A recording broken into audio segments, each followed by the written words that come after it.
திருக்கழுக்குன்றத்தை சுற்றி இருந்த பெரிய இடத்துல பல்லவ சைன்யம் தண்டி இறங்கி இருந்துச்சு. அந்த குன்றோட உச்சியில் இருக்க சிவபெருமானும் இல்லை டெய்லி அங்கே வந்து சிவனை கும்பிட்டு பிரசாதத்தை சாப்பிட்டு போகிற கழுகாகட்டும் அந்த மாதிரி காட்சியை அதுக்கு முன்னாடி பார்த்துருக்கவே முடியாது. குன்று மேலே இருந்து வடக்கு பக்கம் பார்த்தா கண்ணுக்கு எட்டின தூரம் வரைக்கும் யானைகள் யானைகள் யானைகள் தான். இவ்வளோ யானைகள் ஒரே இடத்துல இருக்கனால பூமியோட நிலை மாறிடுச்சான்னு கூட பார்க்குறவங்களுக்கு சந்தேகம் வர அளவுக்கு ஒரே யானை மயமாக இருந்துச்சு. கிழக்கு பக்கம் திரும்பி பார்த்தா உலகத்தில் இருக்க குதிரைகள் எல்லாம் இங்கே தான் இருக்கு போலன்னு நினைக்கணும். அரபு நாட்டில் இருந்தும் பாரசீகத்தில் இருந்தும் கப்பலில் வந்து மாமல்லபுரம் துறைமுகத்துக்கு வந்துச்சுங்க. வெள்ளை சிவப்பு கருப்புன்னு குதிரைங்களை பார்த்தாலே பார்த்துட்டே இருக்கலான்னு தோணும். ஆனால் போர்க்களத்துக்கு போகிற இந்த குதிரைகளில் எத்தனை குதிரைகள் உயிரோடு திரும்பி வருமோன்னு நினச்சா கதி கலங்கும். தெற்கு பக்கத்தில் கண்ணு கெட்டின தூரம் வரைக்கும் குதிரைகள் பூட்டின ரதமும் மாட்டு வண்டிகளும் பொதி சுமக்கிற மாடுகளும் ஒட்டகங்களும் கழுதைகளும் இருந்துச்சு. வண்டிகளில் சாப்பாட்டு மூட்டைகளும் துணி மூட்டைகளும் கத்திகளும் கேடயங்களும் வாள்களும் வேல்களும் ஈட்டிகளும் சூளங்களும் வில்களும் இன்னும் வித்தியாசமான ஆயுதங்களும் ஏணிகளும் அருவாள்களும் மண்வெட்டிகளும் தீப்பந்தங்களும் அடுக்கி இருந்துச்சு. வண்டியில் ஏற்றாம இன்னும் எத்தனையோ ஆயுதங்கள் மலைமலையாக அங்கங்கே குவிஞ்சிருந்துச்சு. மேற்க திரும்பினா அம்மம்மா, உலகத்தில் இருக்க மக்கள் எல்லாம் இங்கே தான் திரண்டு வந்துட்டாங்க போல. ராவணேஸ்வரனோட சைன்யத்தில் கூட இவ்வளோ பேர் இருந்திருப்பாங்களான்னு சொல்ல முடியாது. அந்த இடம் முழுக்க அங்கங்கே ரிஷப கொடிகள் காற்றுல பறந்துட்டு இருந்துச்சு. இந்த இடத்துக்கு தான் மாமல்ல நரசிம்ம சக்கரவர்த்தி வந்துட்டு இருந்தாரு. அவரை தூரத்தில் பார்த்ததுமே வீரர்கள் எல்லாம் ஆரவாரம் செய்ய ஆரம்பிச்சிட்டாங்க. சங்கங்களும் தாரைகளும் பேரிக்கைகளும் முரசுகளும் ஒன்னா சேர்ந்து முழங்கினப்போ எதிரொலிச்சுக்கிட்டு ஒரு பெரிய சத்தமாக இருந்துச்சு. ஆயிரக்கணக்கான குரல்கள் மாமல்லர் வாழ்க, புலிகேசி வீழ்க, காஞ்சி உயர்க, வாதாபிக்கு நாசம்னு கோஷம் போட்டாங்க. இப்படி அங்கே இருந்த கூட்டத்தில் இருந்து தனியாக ஒரு குதிரையில் ஒரு கம்பீரமான ஆள் மட்டும் முன்னாடி வந்தார். அவர் தான் மானவன்மன்ற இலங்கை இளவரசன். மானவன்மனோட அப்பாவும் மகேந்திர பல்லவரும் நண்பர்கள். மகேந்திர பல்லவர் மாதிரியே மானவன்மனோட அப்பாவும் கலைகள் வளர்க்குறதுலையே அதிக டைம் செலவு பண்ணி அரசியலை கவனிக்காமல் இருந்தார். அதனால் அவர் இறந்ததுக்கு அப்புறம் மானவன்மனை சிம்மாசனம் ஏற விடாமல் அட்டதத்தன்ற சிற்றரசன் ராஜ்யத்தை கைப்பற்றிட்டான். மானவன்மன் நரசிம்மருக்கு உதவி கேட்டு தூது அனுப்புனான். அப்போ தான் தொண்டை மண்டலத்தில் பஞ்சம் பீடிச்சிருந்துச்சு. ஆனாலும் மாமல்லர் ஒரு சின்ன படையை கப்பலில் ஏற்றி இலங்கைக்கு அனுப்பி வச்சாரு. அந்த படை இலங்கை போனப்போ மானவன்மன் படு தோல்வி அடைஞ்சு காட்டில் ஒளிஞ்சிட்டு இருந்தான். மாமல்லர் அனுப்பின படை அட்டதத்தனை வீழ்த்த பத்தாதுன்னு நினச்சி மானவன்மன் பல்லவர் படையோட சேர்ந்து அவனும் கப்பல் ஏறி காஞ்சிக்கு வந்து சேர்ந்துட்டான். மகேந்திர பல்லவரோட நண்பரோட மகன்றனால இயற்கையாகவே மாமல்லருக்கு அவன் மேலே பாசம் இருந்துச்சு.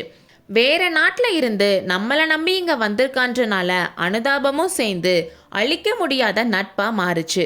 மாமல்லர் பரஞ்சோதிக்கு அவர் மனசில் எந்த ஸ்தானத்தை கொடுக்க விரும்பினாரோ அந்த ஸ்தானத்தில் இப்போ மானவன்மன் இருக்கான். ஆனால் உண்மையிலேயே மாமல்லருக்கும் பரஞ்சோதிக்கும் எப்பவுமே ஆழமான நட்பு உண்டாகவே இல்லை.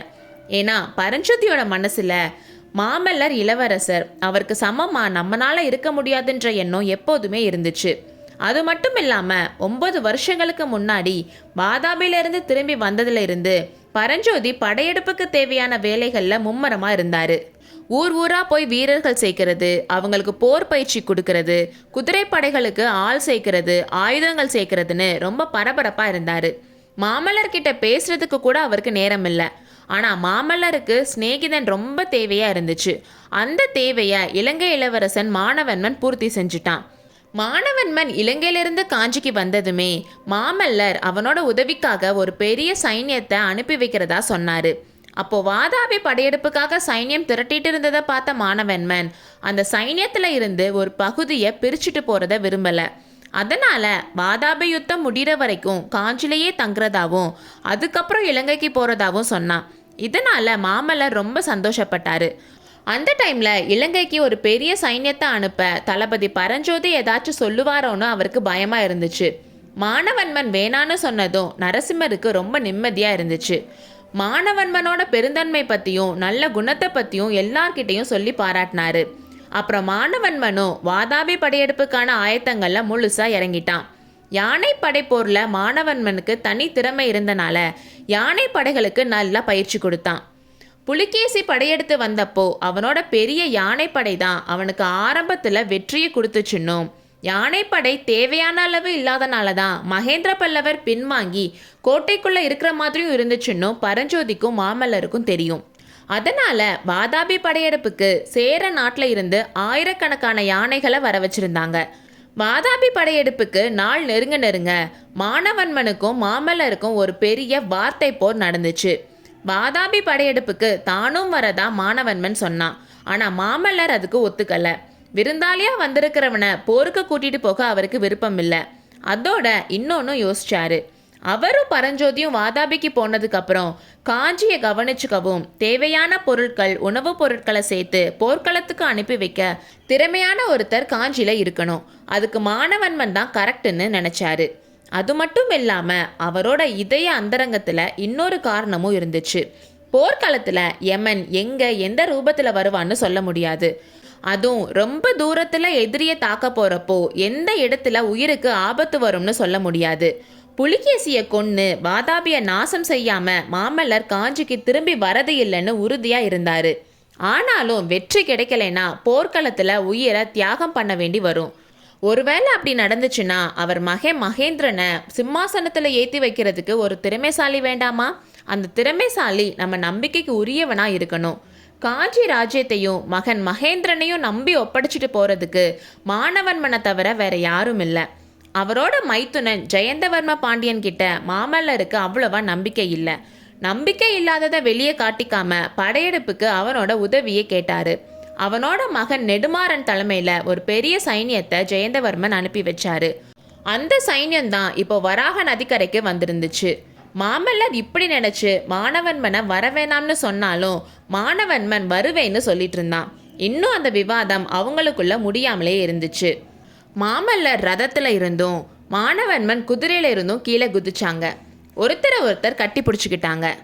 மானவன்மன் ஆயனரை பார்த்து, அண்ணா, இந்த கிழவரை எதுக்காக கூட்டிட்டு வந்தீங்க? சைன்யத்தை பார்க்கறதுக்கா இல்லை யுத்தத்துக்கே கூட்டிட்டு போறதுக்கான்னு கேட்டான். அதை ஏன் கேட்குற தம்பி? ஆயன கிழவர் எல்லாருக்கும் முன்னாடி அவர் போருக்கு போகணும்னு சொல்றாரு. அவருக்கு போட்டியா மகன் மகேந்திரனும் யுத்தத்துக்கு கிளம்புறேன்னு சொல்றான்.